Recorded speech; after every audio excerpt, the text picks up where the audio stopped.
تو میرے عزیز بھائیو، یہ ساری باتیں درد دل کے ساتھ ہیں، اس لیے نہیں کہ کسی کا دل دکھانا چاہتا ہوں، اس لیے کہ ہم سب نے کلمہ پڑھا ہے رسول اللہ کا، دین بھی وہی ہے جو رسول اللہ کی زبان سے نکلا۔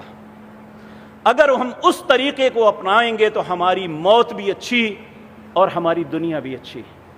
اگر اپنی خواہش کے مطابق دین کو موڑیں گے تو پھر یاد رکھیں، کل قیامت کے دن جب رسول اللہ اپنے حوض پہ ہوں گے تو ایک بہت بڑا گروہ آئے گا، آپ لوگوں کو، اپنی امت کو پانی پلا رہے ہوں گے، ایک بہت بڑا گروہ آئے گا۔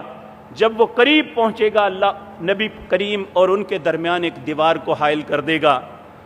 نبی کریم اللہ سے التجا کریں گے، ربی امتی ربی امتی، اے اللہ میری امت ہے، میری امت ہے۔ تو اللہ رب العزت فرمائیں گے، اے نبی، آپ کو پتہ ہے آپ کے بعد آپ کے دین میں انہوں نے کیا کیا تبدیلیاں کر دی تھی، اپنی مرضی سے کیا کچھ کیا تھا۔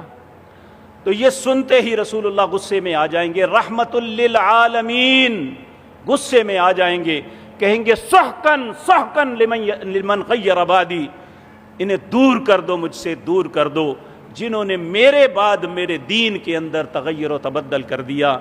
بدترین وہ مسلمان ہے جو رسول اللہ کے دین کے ساتھ کھلواڑ کرتا ہے، بہترین وہ مسلمان ہے جو اللہ اور اس کے رسول کی اطاعت میں عمل کرتا ہے۔